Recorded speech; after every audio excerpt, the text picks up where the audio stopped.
तो हेलो दोस्तों, कैसे हो आप सभी लोग। क्या हाल चाल से बच्चों के। सब मज़े हो रहे हैं बहुत। ओके। तो आज हम डिस्कस करेंगे मैथ्स में, यानी जो आपकी नई बुक है गणिता मंजरी, और चैप्टर नंबर 2 के बारे में हम डिस्कस करने वाले हैं। चैप्टर नंबर 1 को हमने बहुत अच्छी तरीके से पढ़ लिया है, ग्राफ वाला चैप्टर था वो। अगर किसी बच्चे ने वो चैप्टर नहीं देखा है तो वो चैप्टर भी जाके एक बार पढ़ लेना, क्योंकि वो चैप्टर बहुत इंपॉर्टेंट है आपके एग्ज़ाम के पॉइंट ऑफ व्यू से। वहाँ से भी क्वेश्चन बनने वाले हैं, कोऑर्डिनेट वाला चैप्टर है। ओके, और जिस बच्चे ने पढ़ लिया है बहुत अच्छी बात है। जिस बच्चे ने पढ़ रखा है उसको लग रहा होगा कि हाँ, हमने कुछ अच्छा सीखा है। ओके, अब हम पढ़ने वाले हैं चैप्टर नंबर 2, जिसका नाम है इंट्रोडक्शन टू लीनियर पॉलिनोमियल। तो इसको हम बहुत बेसिक तरीके से पढ़ेंगे। जो इसमें इम्पॉर्टेंट फैक्ट हैं वो उसके बारे में भी मैं आपको डिस्कस करूँगा, और ताकि आपके कोई भी क्वेश्चन मिस ना हो कहीं से भी। तो पहला हेडिंग है, पहले हम बेसिक इंट्रो पढ़ने वाले हैं आज, यानी बेसिक इंट्रो जो भी इस चैप्टर का होगा वो हम पढ़ेंगे। तो सबसे पहले इक्वेशन है लीनियर पॉलिनोमियल। तो लीनियर पॉलिनोमियल होती क्या है, सबसे पहले इसके बारे में हम बात करेंगे। तो दोस्तों, आपको सभी को मैं बोलना चाहता हूँ कि जैसे आप लोग बेसिक इंट्रो पढ़ें तो आपको अलग से नोट्स बनाने हैं, अलग से एक कॉपी लगानी है आपको। ठीक है, तो जैसे लीनियर पॉलिनोमियल जितने भी वेरिएबल कांस्टेंट वैल्यू है ये सब मैं आपको सेपरेट तरीके से पढ़ाऊंगा, क्योंकि आपके बुक में चीज़ें बहुत कॉम्प्लिकेट तरीके से दी गई हैं, तो उस तरीके से हम नहीं पढ़ पाएंगे। आपको पढ़ना होगा स्मार्ट तरीके से, जिसमें हम सभी चीज़ों को अलग अलग फ्रेम बाय फ्रेम चीज़ों को याद कर सकें। ठीक है, तो पहला पहली हेडिंग है लीनियर पॉलिनोमियल। तो ये होती क्या है, देखो नाम से क्लियर, लीनियर। अब लीनियर क्या मतलब होता है कि जिसमें वेरिएबल की पावर 1 होती है। देखते हैं, a polynomial whose highest power, power को हम डिग्री बोलते हैं, ध्यान रखेंगे, पावर को हम क्या बोलते हैं, डिग्री भी बोलते हैं।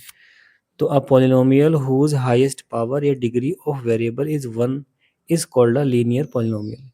यानी किसी भी पॉलिनोमियल में जब वेरिएबल की पावर हाईएस्ट होती है, यानी सबसे ज़्यादा होती है, ज़्यादा कितनी होती है, 1 होती है, हाईएस्ट पावर कितनी होगी, 1 होगी, तो उस कंडीशन में हम बोलेंगे कि ये एक लीनियर इक्वेशन है। For example a x plus b. अब ए एक्स प्लस बी अपने आप में क्या है, देखो यहाँ पर ए है, ये एक्स है, ये बी है। तो हम ये बोल सकते हैं कि जो यहाँ पर x है ये एक वेरिएबल है। ठीक है, तो इसकी जो पावर है वो 1 है। अब b और यहाँ पर कांस्टेंट हम मान सकते हैं। वेयर ए की A is not is equal to 0, यानी ए की जो वैल्यू है वो 0 नहीं होनी चाहिए, फर्स्ट कंडीशन, क्योंकि अगर ये 0 हो जाएगा तो जो हमारा वेरिएबल है जो x है वो ये भी 0 हो जाएगा। ठीक है, अब 0 हो जाएगा तो ये लीनियर इक्वेशन नहीं होगी दोस्तों, क्योंकि हमें, अब देखो यहाँ पर x की a अगर 0 हो जाता है तो x भी 0 हो जाएगा। ओके, और 0 हो जाएगा तो ये वाली जो कंडीशन है 1 वाली, ये एप्लीकेबल नहीं होगी इसके लिए। तो हमें यहाँ पर जो वेरिएबल है उसकी पावर 1 होनी चाहिए, तभी ये लीनियर पॉलिनोमियल कहलाती है। क्लियर दोस्तों। जैसे x प्लस 5, यहाँ पर भी x की वैल्यू कितनी है, 1 है। 2y प्लस 6, अब यहाँ पर वेरिएबल क्या है, y है। ठीक है, ये तो कांस्टेंट है, ये भी कांस्टेंट है, ध्यान रखेंगे। तो 2 भी कांस्टेंट है, और ये अब कांस्टेंट वेरिएबल क्या होते हैं इसके बारे में भी हम आगे पढ़ेंगे। तो 2y प्लस 6, ये भी, ऐसे बहुत सारे एग्जांपल हो सकते हैं जो कि आपके लीनियर पॉलिनोमियल में आते हैं। अब देखो नोट में लिखा है, अ linear polynomial has only 1 zeros, यानी जो लीनियर पॉलिनोमियल होती है ना, जैसे मान लो ये वाली है, तो इसको अगर हम सिंप्लीफाई करें, इसको हम जीरोज निकालें, इसके रूट्स निकालें, तो लीनियर के अगर पावर 1 है तो 1 ही रूट निकलेंगे। ऐसा नहीं कि अगर पावर 1 है तो 2 रूट निकल जाएंगे। जिसकी पावर 2 होगी, यानी क्वाड्रेटिक इक्वेशन की बात हम करेंगे बाद में, तो अगर पावर 2 होगी तो ही 2 रूट आएंगे, अगर पावर 1 है तो 1 root, 2 power 2 root, 3 power 3 root. तो इस तरीके से चीज़ों को ध्यान रखना है आपको। ठीक है, बच्चे मिस्टेक कर लेते हैं बहुत ज़्यादा। चलो आगे चलते हैं, उसके बाद वेरिएबल। अब देखो अगला है हेडिंग हमारे पास वेरिएबल। आ सिंबल, जैसे अब वेरिएबल को हम सिंबल से दिखाते हैं, जैसे x y z s t s r p q r s t u v, इस टाइप से जो भी नंबर्स, या सॉरी नंबर्स नहीं बोल सकते, सिंबल्स बोलेंगे। इस टाइप से जो भी सिंबल्स हैं that represent a quantity that can change is called a variable. ठीक है, तो इस तरीके से जितने भी आपके पास सिंबल्स हैं जिनको हम अल्फ़ाबेटिकली पढ़ते हैं, तो वो सभी आपके वेरिएबल में काउंट हो जाते हैं। ठीक है, अब वेरिएबल होता क्या है, वेरिएबल वो होता है जिसकी वैल्यू कभी फिक्स नहीं होती। ठीक है। वेरिएबल जैसे अब देखो, मान लो कि यहाँ पर ये एग्जांपल दिया मैंने, तो 3x + 5 इसमें वेरिएबल x है। तो अब वेरिएबल की वैल्यू फिक्स नहीं है, अब यहाँ पर x की वैल्यू अलग है। अगर मैं इसके रूट्स निकालूंगा तो यहाँ से देखो, अगर मैं इसके रूट्स निकालता हूँ, देखो यहाँ पर रूट्स निकालने के लिए इजिकल टू 0 रख दो, तो 3x is equal to -5, x is equal to हो जाएगा -5/3। तो यहाँ से जो x की वैल्यू आ रही है वो आ रही है -5/3। तो जितने भी क्वेश्चन होंगे अलग अलग, सभी में x की वैल्यू अलग अलग ही आएगी, एक जैसा नहीं होगी। तो इस चीज़ को ध्यान रखना है आपको, बिल्कुल भी इसमें आपको कंफ्यूज नहीं होना है। ठीक है, तो वेरिएबल वो है जिसकी वैल्यू फिक्स नहीं होती, और इसको हम XYZ और मतलब जितने अल्फ़ाबेट हैं सबसे हम रिप्रेजेंट कर सकते हैं, इसमें कोई दिक्कत नहीं है। क्योंकि हर एक क्वेश्चन में x की वैल्यू अलग आती है, ये भी आपको भी पता है। आपने क्वेश्चन किए होंगे क्लास 8 में, तो x जहाँ रहा होगा कि find the value of x, तो x की वैल्यू कभी फिक्स नहीं होती। अब ऐसे तो है नहीं कि हर एक क्वेश्चन में सेम वैल्यू आएगी, ठीक है, ऐसा तो नहीं होता। तो हर एक क्वेश्चन में x की या वेरिएबल की वैल्यू अलग अलग आती है, तो इसे बोलते हैं not fix value of variable. आगे पढ़ेंगे हम लोग कांस्टेंट वैल्यू को क्या होती है। अब कांस्टेंट वैल्यू क्या है कि a fix numerical value that does not change is called a constant. यानी कांस्टेंट नाम से क्लियर है कि जिसकी वैल्यू फिक्स है, जिसकी वैल्यू क्या है, फिक्स है। तो कांस्टेंट क्या होगा, जिसकी वैल्यू फिक्स होगी, दैट इज कांस्टेंट वैल्यू। यानी a fix numerical value that does not change is called a constant. Okay, next हमारे पास 4x + 7, ये 4 एग्जाम्पल है। देखो यहाँ पर ये क्या है, एग्जाम्पल है, वेयर 4 and 7 आर कांस्टेंट। अब यहाँ पर 4 भी कांस्टेंट है और 7 भी कांस्टेंट है। अब जैसे मान लो कि हम इसको समझते कैसे हैं, देखो। अब जैसे मान लो कि आपके पास 10 रुपये का नोट है। अब 10 रुपये का नोट आज भी वो उसकी वैल्यू 10 रुपये ही है, कल भी उसकी वैल्यू 10 रुपये ही है। अब ऐसे तो है नहीं कि उसकी वैल्यू चेंज हो जाएगी, आज उसकी वैल्यू 5 में चलेगी या कल उसकी वैल्यू 10 में चलेगी, तो ऐसा तो नहीं हो सकता।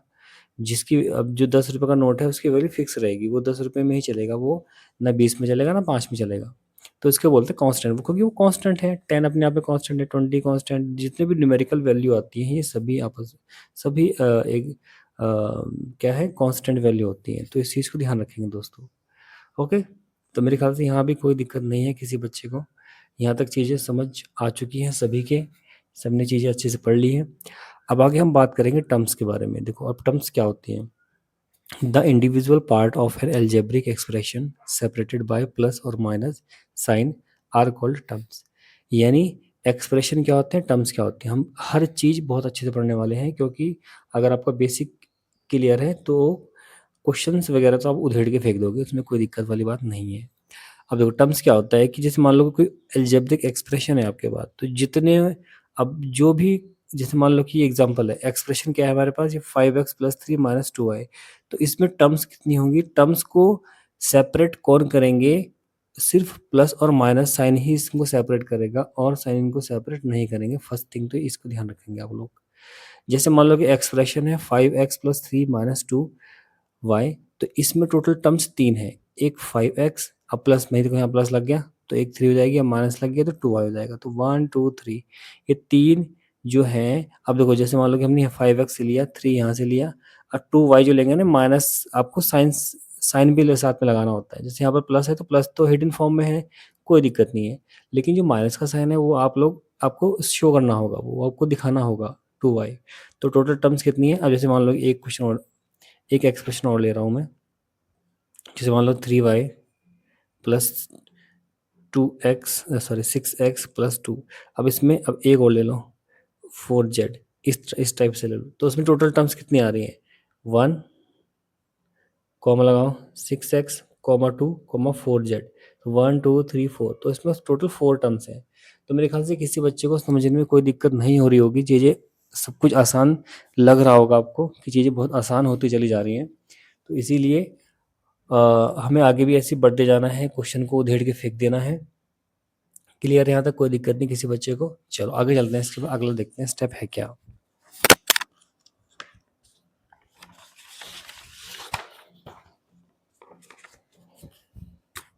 अब है हमारे पास एल्जेब्रिक एक्सप्रेशन। ओके दोस्तों, अब हम पढ़ने वाले हैं एल्जेब्रिक एक्सप्रेशन क्या होता है। अब देखो एल्जेब्रिक एक्सप्रेशन है क्या। An expression form using variable, constant and mathematically operation is called a algebraic expression. इसका मतलब ये है कि ये अपने आप में कोई एक्सप्रेशन है फॉर्म यूजिंग वेरिएबल, और जो कि वेरिएबल और कांस्टेंट के कॉम्बिनेशन से मिलकर बना है, एंड मैथमेटिकली ऑपरेशन इन, जो भी प्लस माइनस में होगा उसे मैथमेटिकली ऑपरेशन बोलते हैं, is called an algebraic expression. तो यहाँ से दोस्तों ध्यान देंगे, जैसे मान लो कि 2x+3 है, तो ये अपने आप में एल्जेब्रिक एक्सप्रेशन की फॉर्म में है। अब एक्चुअली में क्यों, क्योंकि यहाँ पर वेरिएबल भी है, कांस्टेंट है, ये दोनों इसमें ऐड हो रखे हैं, अब प्लस की फॉर्म में ऐड हैं, तो यहाँ ऑपरेशन क्या है, प्लस वाला। तो इस तरीके 4y+6 x² -5x+1, तो ये सब क्या है, एल्जेब्रिक एक्सप्रेशन है। बस यहाँ पर यह है कि टर्म्स यहाँ 3 है, यहाँ 2 है, यहाँ 2 है, इस तरीके से। यहाँ पे वेरिएबल की पावर 1 है, यहाँ 1 है, यहाँ 2 है, तो इसमें कोई दिक्कत वाली बात नहीं है, ये भी सेम है, एल्जेब्रिक एक्सप्रेशन में ही काउंट होता है। आगे नोट में एक इंपॉर्टेंट बात बताई गई है, it does not contain an equal sign. हमें एल्जेब्रिक एक्सप्रेशन में इक्वल का साइन नहीं लगाना है दोस्तों। किसका साइन नहीं लगाना है, इक्वल का साइन नहीं लगाना है, क्योंकि एल्जेब्रिक एक्सप्रेशन में कभी इक्वल का साइन नहीं लगता। अगर इसमें हम इक्वल का साइन लगा देंगे तो ये एक इक्वेशन बन जाएगी। फिर हम बात कर रहे हैं सिर्फ एल्जेब्रिक एक्सप्रेशन की, ध्यान देंगे। तो ये बहुत बड़ी चीज़ें होती हैं, बहुत इंपॉर्टेंट चीज़ें होती हैं जो बच्चों को पता नहीं होती, ठीक है। तो इस तरीके से हमने यहाँ पर डिस्कस कर लिया है एल्जेब्रिक एक्सप्रेशन। अब हम बात करने वाले हैं नेक्स्ट हेडिंग, जो कि है कोफिशिएंट ऑफ पॉलिनोमियल। अब कोफिशिएंट का मतलब क्या होता है? कोफिशिएंट का मतलब दोस्तों ये होता है कि जैसे मान लो कि जो वेरिएबल है, वेरिएबल के साथ में जो भी है उसे हम कोफिशिएंट बोलते हैं। किसका कोफिशिएंट बोलते हैं? जो भी उसके साथ में वेरिएबल होगा। देखते हैं, the numerical factor multiplying a variable is called coefficient. जैसे मान लो कि यहाँ पर एग्जांपल में लिया है 6x² + 5x+6, ये हमारे पास कोई भी एल्जेब्रिक एक्सप्रेशन है। अब यहाँ पे हमें देखना है कि कोफिशिएंट, अब कोफिशिएंट जो है एक्स स्क्वायर का कोफिशिएंट क्या होगा, 6 होगा, क्योंकि जो भी एक्स स्क्वायर के साथ में मल्टीप्लिकेशन में है उसे बोलते हैं हम कोफिशिएंट ऑफ एक्स स्क्वायर का कोफिशिएंट ये है।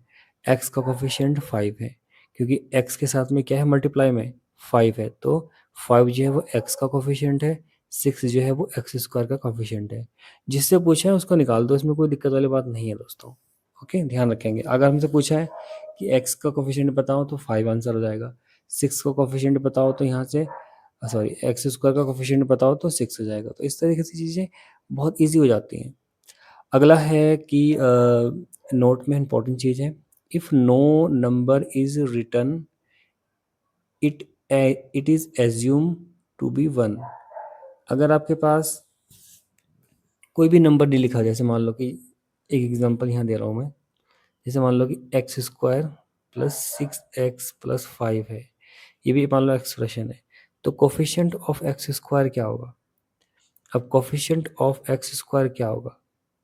अब देखो इसका मतलब ये है कि अगर मान लो कि यहाँ पर कोई नंबर नहीं लिखा हुआ है, जैसे मान लो कि x² है, इसके बगल में कोई नंबर नहीं लिखा है, तो उसको हम हमेशा एज्यूम जो करेंगे वो 1 एज्यूम करेंगे, तो इसका 1 हो जाएगा। इस तरीके से ये बोला गया है इस नोट में। ओके, तो मेरे ख्याल से किसी बच्चे को दिक्कत नहीं हो रही होगी, सब चीज़ें आसान तरीके से चल रही हैं, सब चीज़ें बहुत ही बेहतरीन तरीके से चलती जा रही हैं, किसी बच्चे को कोई दिक्कत नहीं हो रही है। आगे चलते हैं, इसके बाद अगला देखते हैं। अगला बेसिक इंट्रो क्या है, हेडिंग क्या है आगे, डिग्री ऑफ पॉलिनोमियल। तो कोई मोस्ट इंपॉर्टेंट टॉपिक है।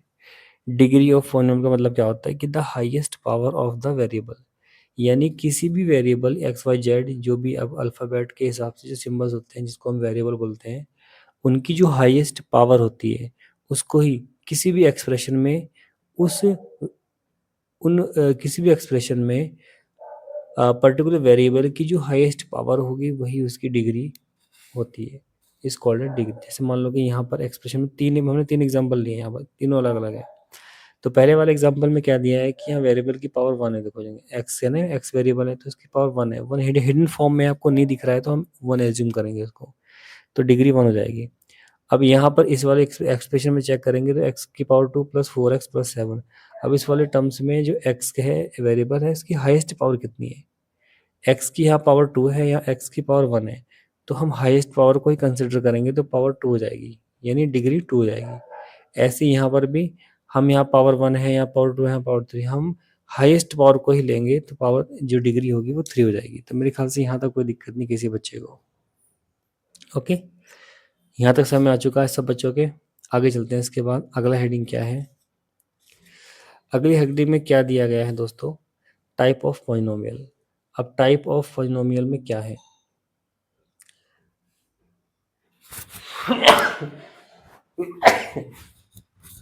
चलो, जुकाम का माहौल चल रहा है आजकल। तो टाइप ऑफ पॉलिनोमियल में क्या है कि पहला है आपके पास लीनियर पॉलिनोमियल। तो लीनियर पॉलिनोमियल क्या होता है? जिसमें डिग्री 1 होती है। अब डिग्री का 1 होने का मतलब क्या है दोस्तों? जिसमें वेरिएबल की पावर हाईएस्ट 1 होती है, ध्यान रखिए, उसे हम लीनियर पॉलिनोमियल बोलते हैं। ठीक है, जिसमें डिग्री की पावर क्या होती है? मैक्सिमम 1 होती है, उसे बोलते हैं हम लोग लीनियर पॉलिनोमियल। तो यहाँ पर भी वेरिएबल की पावर 1 है, यहाँ पर वेरिएबल की पावर 1 है, तो ये जो दोनों है ये लीनियर पॉलिनोमियल है। क्या होंगे? ये लीनियर पॉलिनोमियल। क्लियर? अब आगे देखते हैं। अगला है आपके पास क्वाड्रेटिक पॉलिनोमियल। अब देखो नाम से क्लियर है, क्वाड्रेटिक यानी पावर 2 हो जाएगी यहाँ पर। क्वाड्रेटिक पॉलिनोमियल पावर 2 हो जाएगी, यानी डिग्री 2। -2 नहीं बेटा, -2 नहीं है बेटा, ध्यान देंगे, ये एरो है। जहाँ पर डिग्री 2 है यानी हाईएस्ट पावर जो है वो 2 हो जाएगी। जैसे मान लो कि ये वाला है, यहाँ पर जो वेरिएबल है उसकी पावर 2 है, तो ये क्वाड्रेटिक पॉलिनोमियल है। यहाँ पर भी वेरिएबल की पावर 2 है, तो ये भी क्वाड्रेटिक पॉलिनोमियल है। ऐसे और भी हो सकती है। अगला है कोई क्यूबिक पॉलिनोमियल। अब क्यूबिक पॉलिनोमियल, क्यूब से ही क्लियर है कि जहाँ डिग्री कितनी होती है? 3 होती है। किसकी? वेरिएबल की। मैक्सिमम जो पावर होगी वो कितनी हो जाएगी? 3 हो जाएगी। तो जैसे मान लो कि एक्सप्रेशन ये गिवन है इस टाइप से, एक्स की power 3 plus x square plus 5। तो इस कंडीशन में क्या है कि जो मैक्सिमम पावर है वो 3 है, तो ये अपने आप में क्यूबिक इक्वेशन है। यहाँ पर भी वेरिएबल की पावर मैक्सिमम कितनी है? 3 है, तो ये भी अपने आप में क्यूबिक इक्वेशन है। और नेक्स्ट है फोर्थ, कांस्टेंट पोनोमियल क्या होता है? कांस्टेंट पोनोमियल का मतलब होता है कि जहाँ वेरिएबल नहीं होता, कांस्टेंट ही वैल्यू होते हैं। जहाँ पर डिग्री क्या हो जाएगी? डिग्री कितनी हो जाएगी? 0। अब 0 डिग्री किसकी है? वेरिएबल की। वेरिएबल भी है, इसमें आपको दिख नहीं रहा है दोस्तों। देखो जैसे मान लो 5 को मैं लिख सकता हूँ। अब मुझे बताओ कि x की पावर 0 है, मतलब वेरिएबल की पावर मैंने 0 लगा दी, क्योंकि बोला गया है ना डिग्री 0 है। तो कि कोई भी नंबर है, कांस्टेंट वैल्यू है या वेरिएबल है, अगर उसकी पावर 0 होती है तो उस कंडीशन में उसकी जो वैल्यू होगी वो हमेशा 1 के इक्वल होगी। ध्यान देंगे। अब जैसे मान लो कि y है, y की पावर भी 0 है, तो इसकी वैल्यू भी हमेशा 1 होगी। तो चीज़ें इस तरीके से आसान हो जा रही हैं। ठीक है। अब यहाँ पर आप देखेंगे सर ये 5 के पास में क्या है? देखो 5 मैं इसको x लेट कर सकता हूँ, x की पावर 0 लगा सकता हूँ इस तरीके से। क्योंकि अगर मैं इसकी वैल्यू लिखूंगा तो x की पावर 0 की वैल्यू तो 1 हो जाएगी। तो 5 मल्टीप्लाई 1 इज इक्वल टू 5 ही बचेगा हमारे पास। तो ये बहुत बारीक चीज़ें होती हैं, बच्चों को पता नहीं होती। तो चीज़ों को आसान और बढ़िया बनाने के लिए मैंने बहुत अच्छी तरीके से नोट्स तैयार किए हैं दोस्तों। अगर आपको वीडियो अच्छी लग रही होगी तो लाइक करना, शेयर करना और सभी दोस्तों को बोलना कि चैनल को मेरे सब्सक्राइब कर लेंगे, ताकि आपको कहीं भी कोई भी प्रॉब्लम ना आए। ओके, चलो अब चलते हैं हम लोग। देख 3 भी ऐसी है, 3x की पावर 0, तो ये भी 3 4 5 6 7 8 9 10 ये सब कांस्टेंट पॉलिनोमियल के अंदर आती है। अब थोड़ा सा एडवांस चलते हैं। नेक्स्ट है एक्सप्लोरिंग लीनियर पैटर्न। अब देखो एक्सप्लोरिंग लीनियर पैटर्न क्या होता है? Linear pattern a sequence in, ये सब आपको नोट्स तैयार करने हैं। ये सब चीज़ें आपको नोट्स में मेंशन करनी ही करनी है। अगर आप लोग अच्छी तरीके से तैयारी करना चाहते हैं तो चीज़ें इसी तरीके से लेके चलेंगे आप लोग। ठीक है, नोट्स को प्रॉपर बनाओ, उसको रिवाइज करते चलो, ताकि आपको हर चीज़ टाइम पे याद आ जाए बस। A sequence in which the difference between consecutive का मतलब होता है कि एक के बाद एक, consecutive terms is constant is called a linear pattern. Okay, तो ये linear pattern definitions. The nth term rule any linear pattern can be expressed algebraic using the general formula. Formula क्या होता है? ये वाला an is equal to dn plus c। ये आपका exploring linear pattern का फॉर्मूला है, जहाँ पर जो A N is the nth term you want to find, जो हम फाइंड करना चाहते हैं n टर्म, ए एन हो जाएगा। D is equal to common difference है, n is equal to position of term है, किस पोजिशन पे है, 1 पे है, 2 पे है, 3 पे है, 4 पे है, कहाँ पर है। c is equal to starting value हो जाएगी, ये आपकी स्टार्टिंग वैल्यू है। ओके, यानी जैसे फर्स्ट वैल्यू जो होगी उसे स्टार्टिंग वैल्यू बोल सकते हैं। तो ये है एक्सप्लोरिंग लीनियर पैटर्न। अगला है आपके पास linear growth and linear decay. देखो यहाँ पर दो चीज़ क्लियर हो रही है। एक तो नाम से क्लियर है, ग्रोथ का मतलब होता है कि चीज़ें ऊपर जा रही है, और डिके का मतलब होता है चीज़ें नीचे जा रही हैं। ध्यान देंगे इस चीज़ को। मतलब ग्रोथ मतलब होता है जब कोई ऊपर तरक्की करता है तो भाई बोलते हैं कि मतलब ये ग्रोथ कर रहा है, ठीक है, स्टेप बोलते हैं स्टेप। और डीके मतलब अपने आप में नीचे जाना है, ठीक है, या अपने आप में चीज़ें नीचे आ जा रही है। चलो देखते हैं, ये डिक्रीजिंग ऑर्डर बोल सकते हैं इसको, इसको हम इंक्रीजिंग ऑर्डर बोल सकते हैं। तो when value increasing at the constant rate. अब कांस्टेंट रेट का मतलब होता है कि किसी फिक्स रेट से बढ़ रही है। कोई वैल्यू है जो किसी फिक्स रेट से बढ़ती जा रही है तो उसको बोलते हैं हम लोग लीनियर ग्रोथ। जैसे मान लो कि 5 है, 10 है, 15 है, 20 है। अब यहाँ पर क्या है कि यहाँ पर जो बीच की कैपिंग होगी वो 5 होगी, क्योंकि बोला गया ना कांस्टेंट रेट से बढ़ेगा आगे। 5 5 5 5 और इंक्रीजिंग मतलब बढ़ता चला जा रहा है, तो ये लीनियर ग्रोथ, इसे बोलते हैं लीनियर ग्रोथ। एक पर्टिकुलर कांस्टेंट रेट से चीज़ें चीज़ें जो हो रही है वो ग्रो कर रही है, तो that is linear growth. Now next है when value decreases at a constant rate. जब कोई चीज़ें डिक्रीज हो रही हो, -5 -5 -5, ये माइनस नेगेटिव में जा रहा है तो लीनियर डिके बोलते हैं इसको, ठीक है। चीज़ें डिक्रीज होती चली जा रही है। तो मेरे ख्याल से यहाँ भी कोई दिक्कत नहीं है किसी बच्चे को।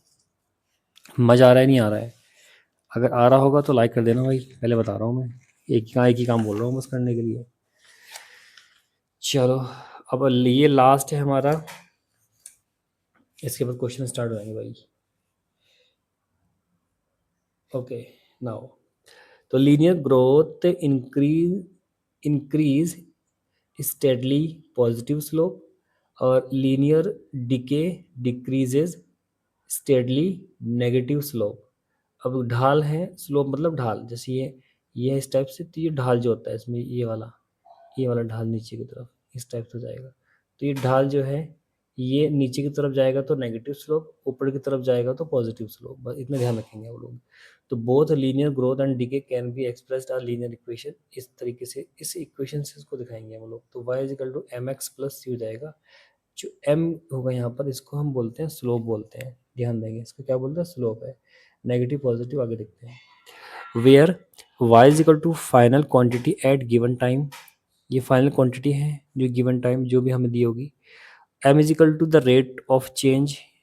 ये स्लोप है, या नेगेटिव में हो सकता है या पॉजिटिव में हो सकता है, ठीक है। x क्या है, टाइम। ये टाइम है, हमें कितना टाइम किस पे दिया है, टाइम हो जाएगा। और c आपको मैं बता रखा स्टैटिक वैल्यू जो होती है हमारी, फर्स्ट स्टेप जो होता है, फर्स्ट टर्म जो होती है हमें हमें वो दी है, स्टार्टिंग वैल्यू वही होती है। तो मेरे ख्याल से यहाँ तक भी चीज़ें वो आसान हैं, क्लियर। जब क्वेश्चन करेंगे इसके हम तो चीज़ें और अच्छी हो जाएंगी फिर। ओके, चलो अगला है हमारे पास लीनियर रिलेशनशिप। अब लीनियर रिलेशनशिप में क्या है कि are relationship between two variable in which the rate of change is constant is called a linear relationship. Okay, तो जनरल फॉर्म वही है, y is equal to M x plus C. चीज़ें वही है, कहीं कहीं ना कहीं वहीं घूम रही हैं आसपास। तो y is equal to M x plus c. M क्या है, स्लोप है इसमें। ये क्या है, इंटरसेप्ट या स्टार्टिंग वैल्यू। हमने पहले बात कर ली है इसके बारे में। अब जैसे मान लो कि यहाँ पर एग्जाम्पल है y is equal to 2x plus 1। अब y is equal to 2x plus 1 का मतलब है कि अगर x इंक्रीज हो रहा है, अगर एक इंक्रीज हो रहा है, अगर x की वैल्यू अगर एक बढ़ रही है तो y ऑटोमेटिक दो, y क्या बढ़ेगा, y ऑटोमेटिक दो या टू के फॉर्म में बढ़ेगा। ओके, क्योंकि यहाँ पर जो x के साथ में जो है वो टू ये है। अगर वो x की वैल्यू 1 रखूँगा तो ऑटोमेटिक y जो होगा, अगर मैं x को बढ़ाऊंगा, एक बढ़ाऊंगा, तो y इधर से डबल बढ़ जाएगा, ये टू के साथ बढ़ेगा। ठीक है, तो चीज़ें इस तरीके से दी होती हैं। बाकी पढ़ेंगे हम आगे। लास्ट होगा ये वाला हमारा दोस्तों, विजुअलाइजिंग लीनियर रिलेशन, जिसमें ग्राफिकल तरीके से हम बात करेंगे चीज़ों के बारे में। तो linear relationship is represented by the straight line graph. तो ये देखो, ये जो स्ट्रेट लाइन है ये जा रही है यहाँ से, तो y is equal to 2x+1 straight line is equal to linear relationship. जो स्ट्रेट लाइन होगी वही अपने आप पे लीनियर रिलेशनशिप के बराबर होगा। ओके, जब हम क्वेश्चन करेंगे तो हम बात करेंगे बहुत डिटेल में इसके बारे में। तो ये था हमारा basic intro of chapter number 2 के बारे में। अब यहाँ से एग्जाम्पल स्टार्ट हो जाएंगे अगली वीडियो में, और फिर उसके बाद एक्सरसाइज पे आ जाएंगे हम लोग। तो मेरे ख्याल से यहाँ तक कोई दिक्कत नहीं किसी भाई को, किसी बच्चे को। चलो, बाकी मिलेंगे नेक्स्ट वीडियो में, तब तक के लिए राधे राधे, श्री राधा।